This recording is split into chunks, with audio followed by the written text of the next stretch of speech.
you ever seen the Saw? Yeah, Gary, Gary. You know what I'm talking about? The Saw. When the doll's like the roommate. Yeah, He's like, Gary, I want to play a game yeah, that one. before all of your toothbrush fall into the toilet. Oh, it's so funny. I want to play a game. Okay, well, I want to take a shower, so... The toilet has been clogged with 2-ply paper towels and dirty socks. If you do not fix it in the next 27 seconds, it will overflow, covering your personal electronic devices in filthy toilet water. To reach them, you must walk barefoot across a floor covered in razor blades. I just was playing because I love the game. Like, and it's scary to me. It's really easy for the game to become a job. Low 6 in his hands, and a whistle in his mouth. Man, kids out there playing the game, staying out of trouble, competing. I love it. All right, that's good. All right, lock it in. Lock it in. Yeah. The things we wish we could say on this podcast. I know. It'd be funny. So before we get into football or like, you know, parents making you mad or anything along those lines, I wanted to bring something to your attention and to, you know, anybody listening's attention. I don't know this dude at all. I've never met him, but have been thoroughly impressed by one of the young riders at Dave Campbell's. For those who don't know, Dave Campbell's Texas high school football, or Dave Campbell's Texas football, they cover all things football. And now really all things basketball in the state of Texas. So that's high school, college, and professional. This guy, Carter Yates, has been on what I would consider from a journalistic standpoint, a historic run since the new year. He's been doing some kind of stories behind the scenes off the field that are connected to Texas high school football and has been telling some amazing stories.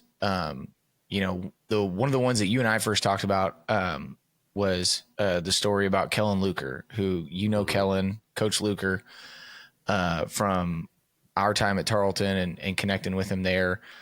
But Kellen's got just a wild story from playing, you know, being a state champion, playing quarterback for Coach Prowls before going to SMU, before leaving there to start a rock band, and then coming back as like a, you know, 28 or 29-year-old, you know, backup quarterback at Tarleton before getting into coaching. And, you know, there's been some others, Ben Crockett, the McLean, you know, 6-man stud from a few years ago. His story about, you know, kind of life after high school and having the opportunity to go play college and not really doing it. And I'm not doing these stories justice because I'm not giving you the details that Carter Yates does, but, you know, there's a lot of great stories out there that are connected to the game, that are connected to Texas high school football. And I just wanted to make sure and kind of give this man his props for doing a great job telling those stories. He gives a great update into, you know, the life after the tragic death of Trayon Smith. The title of the article is The Last Yeoman, and the things that he talks about in there and what Trayon represented and his work ethic and the legacy he left in a small Texas high school football town like Cameron is just a great story. And then one of the more recent ones was about, and I can't think of his name, but the former Texas Longhorn safety that played Ivory Christian or Preacher Man in Friday Night Lights, the movie.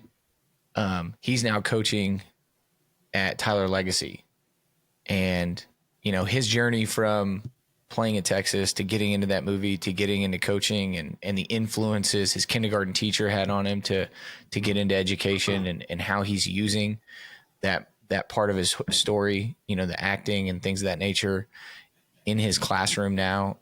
Carter Yates has just done a great job these past few months of finding those stories and then telling them. And, you know, kudos to Dave Campbell's for having this guy on staff. And I would expect that, you know, they're either going to have to throw this guy a fat raise or somebody on the national circuit's going to scoop him up, because he has proven himself to be an elite storyteller. And I just wanted to take a minute and kind of shed some light on that, because I think that those stories are great and that more people should read them.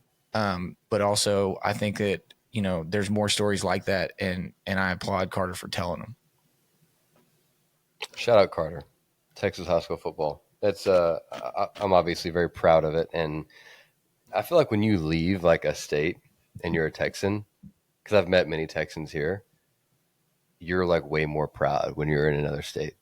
And so I'm always talking about Texas high school football, and it's like I can't explain it. I can't explain what makes it so special. So it's really cool for him to be exploiting that and showing the world why it is special. So attaboy Carter. Yeah, and I think it's a lot of people get mixed up because they think that pride is ego, and I don't think that's the case at all. I think that there's a lot of one-liners. Everything's bigger in Texas, and this, that, and the other, and there's truth to that. But the truth in that isn't. It's not done from an ego standpoint. I think that it's genuinely just trying to put the best foot forward. And I think that it can lead astray sometimes. But overall, I would say that when you see across the board the level of support and investment into public high school sports in Texas, it's because that's what's best for the kids. Yeah. And when you have an organization, you have two organizations like the UIL and the Texas High School Football Coach Association, or the Texas High School Coach Association, which covers all sports from a coaching standpoint. When you have the support and the partnership that those two provide, it puts an emphasis on, hey, we're giving you everything that you need, and we're out there actively pursuing what's next and what can benefit you the most. You should be doing the exact same thing for your kids. And that's the trickle down effect, right? And whatever leadership provides is what's going to come to fruition at the most foundational base level, which is your relationships and your investment into the kids. I had a conversation that kind of parallels to that with our entire program the other morning. We as coaches can't expect something from kids if that's not the exact example we're setting. How dare I expect you to be an upstanding citizen and respectful and punctual and all of these things if that's not the example that I'm setting forth for you? How hypocritical of me to do those things. And it's my job as the head coach to not only embody that, but ensure that the staff that we build embodies that as well.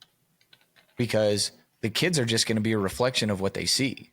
And if we give them a hypocritical example, they're going to be hypocrites, point blank, period. And the harsh reality of it is kids won't hesitate to tell you that either. If you're not embodying what you're telling them they better be, they may not directly call you out on it, but they're not stupid. Yep. Or they'll just start acting the way that you act, and you're going to wonder why your program is this way. It's like, because that's who you are. 100%. And it creates to me, it has the potential to create the problem, but in reality, it should create the easiest form of the solution. Act as if you're the coach, you're the kid listening to the coach. What do you want that locker room to operate like? And there's a fine line, right? Like you got to have a little grace, but you got to have that discipline. You got to have that understanding, and you want kids to have personality and freedom, but that personality and freedom shouldn't come at the cost of, respect, discipline, punctuality, and all of those baseline behavioral things. But if you're not building a staff that operates that way, then it doesn't matter how many times you say it a day. And that's one of the things that I've learned in the last few years is that it's in the most rudimentary way. It has nothing to do with what you say, and it has everything to do with what you do. Yeah. Oh yeah. It's I was seeing something the other day. I think my wife sent it to me, but it was like, truly the confidence of your daughter is the confidence that comes from the dad. And that's where she gets it from. And I was looking at that, and then obviously I took it to football. And it was like, yeah, I mean, performance is a direct reflection of the coaching of which you allow, and that's performance of players and performance of your coaches as well. So any performance that you are observing is literally just a reflection of your leadership. I think that's something to always keep in mind. Not that obviously it's a ton of pressure, but I do feel like that coaches in general get too verbal with their leadership and not enough actualizing. So Yeah, and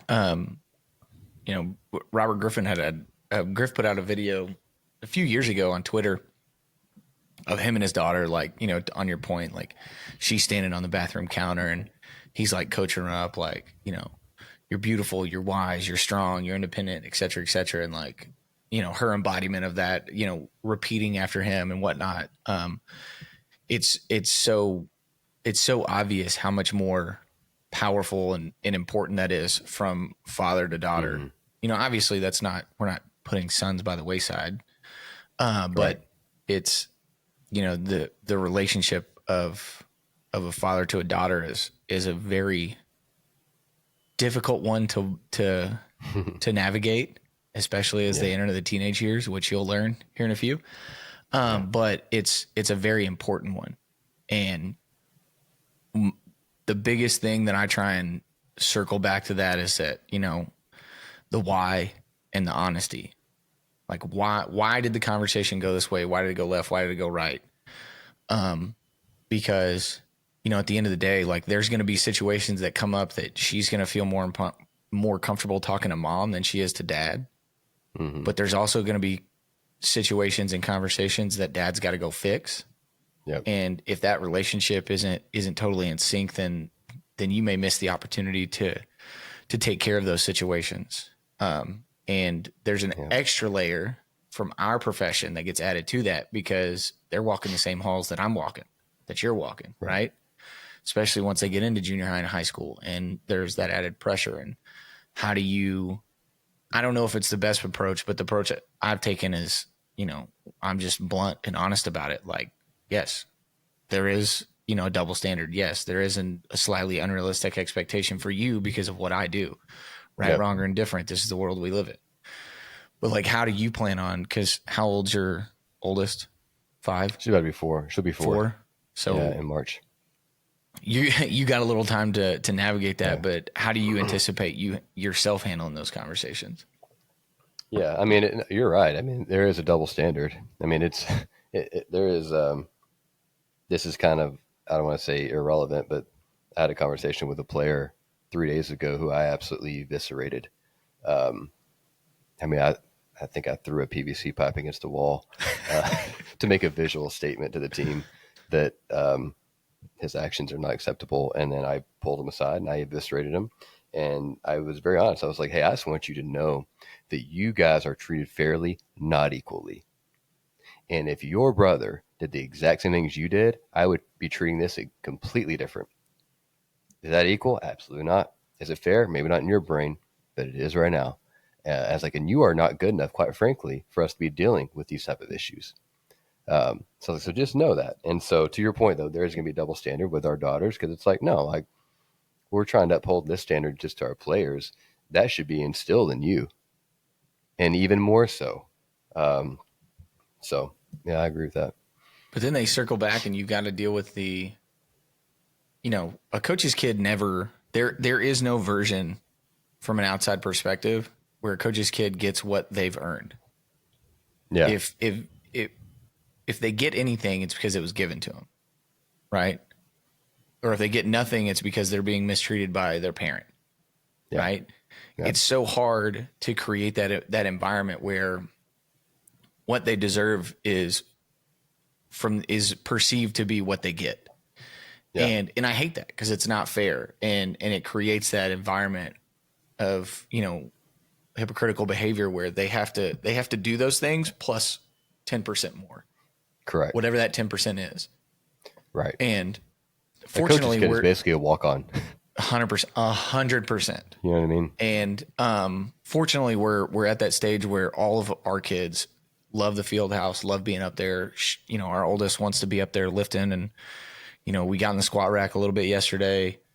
She's running track, all those things. But she also understands that if she's not up there and her friends show up, they're not going to say anything, but they're going to think something. And that's going to not just negatively reflect on her, but it could me as well. And she is very mature as far as handling that stuff. And so extremely lucky in that capacity. But it makes it for some treacherous waters to try and navigate for both coach and child. Mm-hmm. Totally. To get back to, not talking about coaching our kids, because, how many people want to hear us, berate them. But you sent me something earlier this week, and I'll be honest, the brief description I didn't fully understand. So this is a great opportunity for you to educate me and anybody watching, listening. The will skill chart. Yep. So I was talking to Jordan Matthews. Jordan and I have become these 8 a.m. coffee buddies. Deep coffee, philosophical buddies, right? Like we converse over just. I got to shout out this company.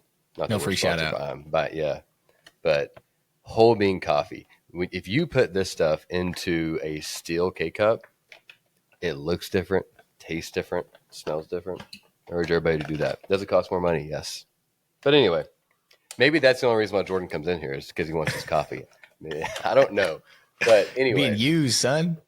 Probably. But it's okay. And so, but Jordan's a very, very smart guy. He's been in the league for a long time. And I think there's this amount of wisdom that those guys, if you're in the NFL for obviously a few years, obviously I think he's going into year 12, the amount of wisdom that you can soak up from somebody like that, obviously successful people leave clues. And so I love being able to absorb any knowledge he can, share with me. And I hope he feels the same.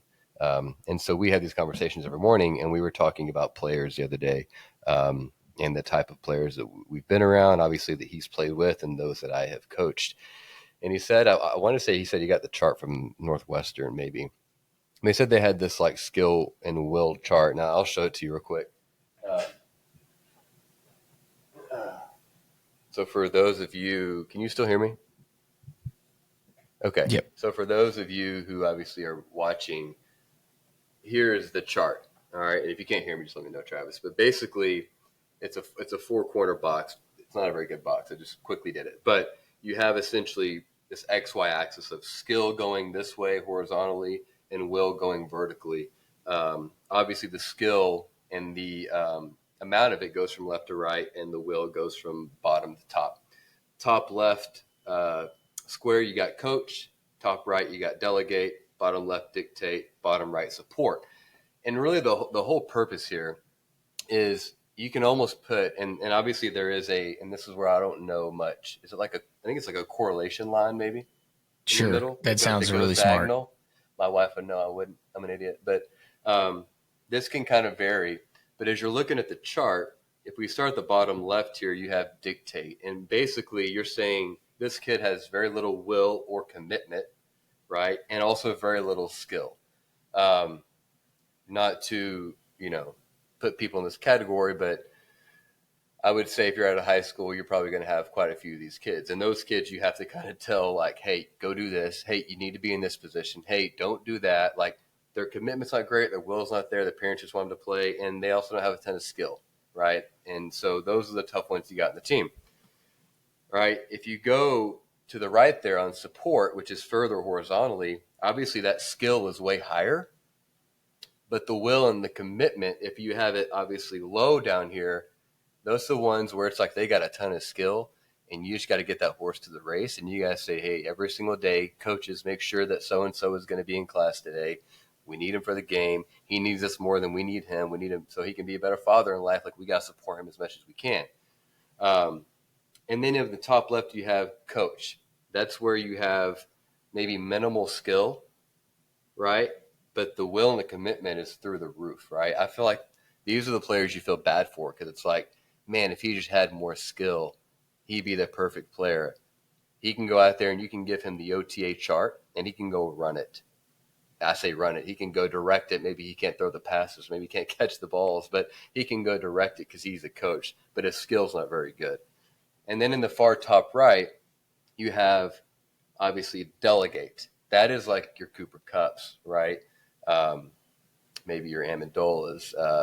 Trying to think who else this might be. Maybe like a Devontae Adams, right? Like these guys who their commitment and their will is so high, but their skill is also exceptionally high. Those are the ones that you can be mid-game and say, hey, Devontae, come here. We're going to do this play. We're going to make this change. Go tell the team. they're going to listen, right? They know that he's got the skill to do it, so they're going to believe him as well.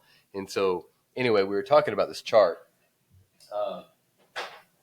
and I just found it interesting because, like, you can literally put every player that you ever coached in one of those categories. And I think if you actually look at teams that are built, and this is where I waited to say this to you, Travis, because this is where our conversations start getting really deep. It's like, okay, if we think about that, those cubes or those squares, how are teams in the past been built on? I'll go ahead and say it right now. If you look at Lane Kiffin's teams, he fits in the support category. Almost every single player is in the support category. Not to like, I'm not saying I can't say I'm not being judgmental because obviously I am, but like, let's be honest, like a lot of those guys, you got to support them. If you have a team that where you have a ton of guys you got to support, you better have one or two guys that are in that coach category. And maybe those coaches are the ones that can help those coaches, players, right? Or players, coaches are the ones that can support. I would say, and you know, we were talking about this as well. I would say a lot of Urban Meyer's teams were in the support category. Yeah.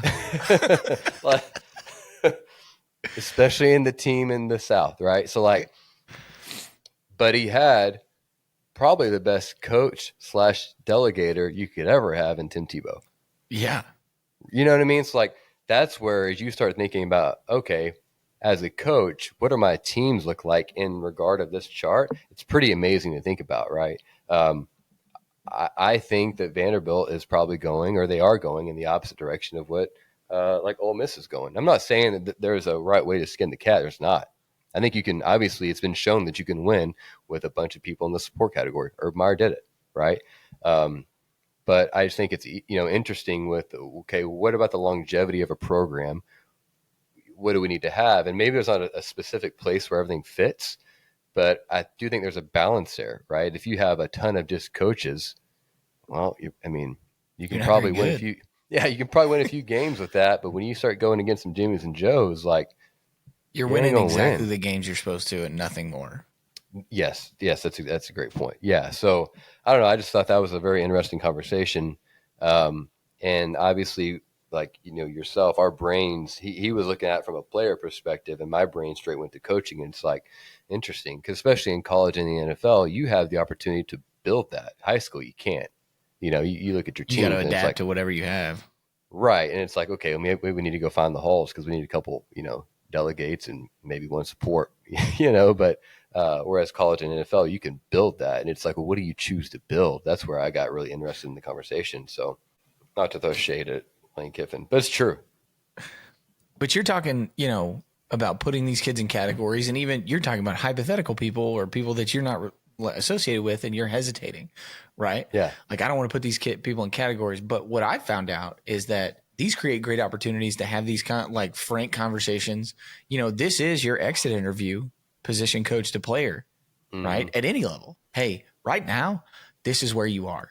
To move from this box to this box, you're going to have to improve X, Y, and Z. You're going to have to fix 1, 2, and 3. And I have, the longer I've done this, I have leaned more towards those frank conversations because in my opinion, those are the things that I may not have understood at the time when they had, when coaches had them with me as a player. But over time, I became more accepting and understanding of my role and leaned into it instead of resisting it, right? Mm-hmm. Because I had coaches who, hey, this is who you are as a player. This is your positive. This is your negative. This is what you can bring. Well, that's, you know, your initial response as a 19, 20-year-old is like, that's not true. I'm this, I'm that. It's like, or I can peel back the emotion and I can listen, you know, objectively, pour into the things that, you know, are capable of being changed, right? And accept the things that we can't. And then you come full circle with, you know, now there's all these biblical connections to that mindset and that thought process. But I think that kids are more open to that because they have the why. You know, gone are the days of coaching groups of youth because I said so. Right. There's a time and a place for a few of those, but for the most part, they're more adept to buy in and lean into their role if you just simply tell them why. And Right. I think that coaches see the problem in, well, I shouldn't have to explain myself. Why? Think of how much better off and how much happier you would have been if somebody explained themselves to you. Why Mm-hmm. not? Why not grant them that same benefit of the doubt? So to me, that's a visual representation, and it's something that I'm going to look into applying as we're building a new coaching staff. You need to be, not only do we need to understand what each kid is, but you, the coach, you need to be able to put every kid in this program into a category. Mm-hmm. And if you can't do that, Yes. you don't know the kids. And if you don't know the Yes. kids, what are we doing? Hustling backwards. Yes. No, you're right. Well, I'll say this too. J Matt, even when I brought up coaching, he brought up the coaching side of it. He's like, you can fit coaches in that too. And I was like, you're so right, dude. Like, how many coaches I've been around that fit in the dictate category, where it's like, oh my gosh, hey, can you go get this done? Hey, please go get this done. Like, hey, go grab this. Hey, do this. And it's like, my goodness, you know. And then there has been some coaches I've seen. Um, these aren't ones that I necessarily were the boss of, but I saw people that were able to transform them from the support to the delegate, right? Like they had a ton of skill from a coaching perspective, but they didn't know about the commitment level. And they ended up being kind of, groomed and guided up to that point to where eventually they became more the delegated type of person. They had so much skill. And then obviously when they finally met that with their will and their commitment, it was so much better. Um, and then I've been around the coaches where they fit in the coach category. It's like, man, that dude knows so much and he is so smart, but he is terrible at relaying the information to the kids. Like he doesn't understand. And Coach Lee talks about this all the time. Like more information versus concise vernacular. Like understanding where it's like, okay, how can I say, in 5 words what just took me last year to say in a paragraph? That is getting better at coaching. And a lot of coaches just can't do that. They know it, but they can't relay it. We were around some coaches like that at Tarleton. And so they knew a ton of stuff. And if you gave them an hour, they could finally relay the thing that really only took a sentence to say. But they found no way to get that through to the kids. And so the skill part of it is, yes, it is players and their performance, but it also can fit in the performance of coaches and that type of thing. So it's interesting. That'd be one question I would challenge you to follow up with him on tomorrow or whenever you see him. Y'all sit down for your next cup of coffee. It's like the most impactful coaches in his collegiate and NFL path. How would he categorize them from a player perspective? Would he see them as like, okay, this guy was a great O-line coach and he taught me all of these things, right? But that's his trajectory. He's just going to be a great O-line coach, right? You know what I mean? Like from a player perspective, how would he categorize some of those coaches? Because I bet there would be some variation between how his head coach might categorize the staff versus his perspective from a player standpoint might categorize the staff. Because I know for a fact that when I was a player and I started to notice things like that as I got into those last few years at Baylor, when I started to see the staff from that 10,000 foot view, I know for a fact I would categorize guys way different than head coach OC DC would categorize them. And I think that is just as valuable and I'm not saying that my opinion should be taken into consideration, Right. but what do your captains think of your staff? How would they categorize them?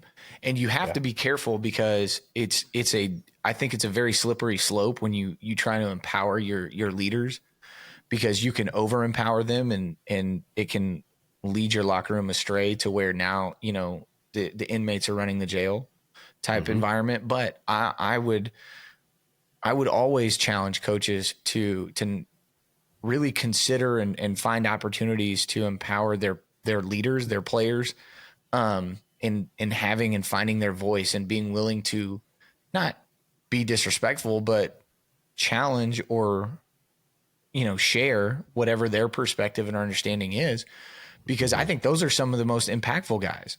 When you start looking at that and you get up into that top right corner, that delegate, well, some of the expectations that you're going to put on the players that you put in a delegate category they're going to be higher expectations than some of the coaches that you might end up having in that, dictate category.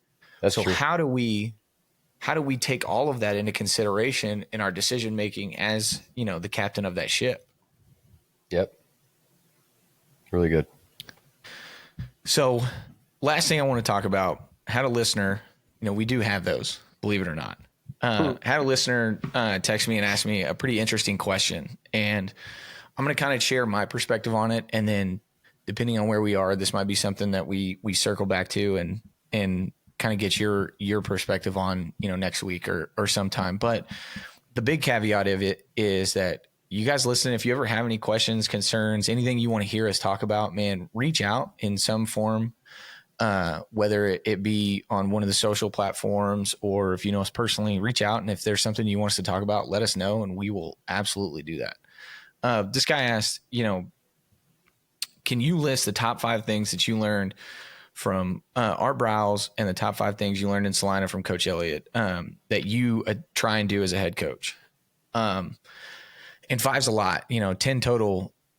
You and I were talking about this, that, one of these we could go on for an hour. Right. Mm-hmm. But I'll try and be concise as much as possible. The top 5 things that, reflecting back, like my time playing for Coach Briles and conversations with my teammates that have now worked with him. I think number 1 is and always will be the power of positive speech. Coach Briles ended every practice with, we're a great football team. We're a good football team. We were 4-8. We didn't have a quarterback and we were a great football team. It might have taken 1 extra year because of some injuries, but eventually he spoke that into fruition and we were able to put the product on the field that matched that daily message. The thing that you talk to anybody that interacted with Coach Briles, in more than just a, hey, how are you? His ability the value of making every person feel the most important, his ability to recall information or connect an experience or a memory of his to this person, makes that person feel remembered, where I think a lot of coaches, when they get to a certain level, it's a, hey, how are you, moving on. And I think that's something as coaches, we have to fight that, celebrity protected approach, because there's obviously things that we can't share with everybody, especially within a community, things of that nature. But, it doesn't take much for that kid or that parent, that, that other coach that comes up and wants to talk, meet, share something with you. It doesn't take much for them to feel that experience they had with you be valued. And so I noticed that from the day he got to Waco, and I always appreciated it. Simple is fast and speed kills. That kind of touches on what you just said about Coach Lee and, concise vernacular, or verbiage, I think you said. But, number 4, look beyond the surface when it comes to talent evaluation. I think he was the most creative talent evaluator that there's been in a long time. Just because a guy does something in high school doesn't mean that's how I'm evaluating him. Just because he played, this position doesn't mean that's what he is. Just because he ran this fast doesn't mean that he's not fast. And I don't know what that looks like from my perspective, but the way I try and apply it is the creativity, the attempt at creativity to try and find something for everyone. Not everybody's an X, not everybody's a Y, not everybody's a Z, not everybody's a left guard, right? But what does that look like? What is the role that they can have, that they can master and take hold of? And then the last one from Coach Briles is, if you're a little creative, you'll be a lot different. I think the vast majority of coaches do what they do and do what they know. And 1 to 5% of creativity puts you into a completely different, 1% category. And so willingness and openness to try and see the game a different way, see your personnel a different way, and apply some creativity, I think opens some unique opportunities that separate you from the masses. Mm-hmm. And then from Coach Elliott at Salina, I was at Salina for 8 years. I knew of Salina before I got there, but I didn't know Salina. And it's a place that's had a huge impact on me, obviously, as much as I talk about it and the respect and appreciation I have for the place. But Coach Elliott, it really instilled in me from day one, coach every kid like a Friday night starter, no matter the grade, 7th through 12th. That's how you set expectations. That's how you set consistency, routine, buy-in, and you fight. You can proactively deal with a lot of the system bucking by setting that early expectation, because every coach is going to coach every kid hard, and we're not going to wait until you're a freshman. Second one, you can get kids to submit to the program without losing their identity or their joy. You know, Salina has its ways that are physical examples of submission to the program, and people might take the word submission or submit negatively, but it's not. It's simply an acknowledgement that what I'm doing is for the greater good of whatever I'm a part of. Submitting to something like that doesn't make you weak. If anything, it makes you stronger. And Coach Elliott's always done a really good job of conveying that and getting young kids to understand it and do it. A great football team is built on the track with grit. We've talked about it before, and I'll talk about it till I'm blue in the face, but, you know, track builds great programs. The mile relay builds great football programs. Always has, always will. True hard work is the great equalizer at the high school level. You know, I've heard Griff say way more often than not, and tweet way more often than not, that hard work beats talent when talent chooses not to work hard. So through coaching every kid hard every day, 7th through 12th, and instilling that hard work in them, you're going to give them the opportunity to outperform their physical capabilities just through that hard work. And then lastly, never put the wins above building better men. And you and I have talked about that before. All of these things have been probably touched on in conversation, but a direct list, I just wanted to kind of put that out there because I thought it was a really interesting question. And the conversation went on, and we dove into some nuts and bolts of each of those things. But, you know, those were great conversations with guys that are listening and are inquisitive. And, you know, we encourage anybody and everybody that has questions, concerns, comments, reach out, let us know. Give us something to talk about, and we'll peel the layers back as much as we can.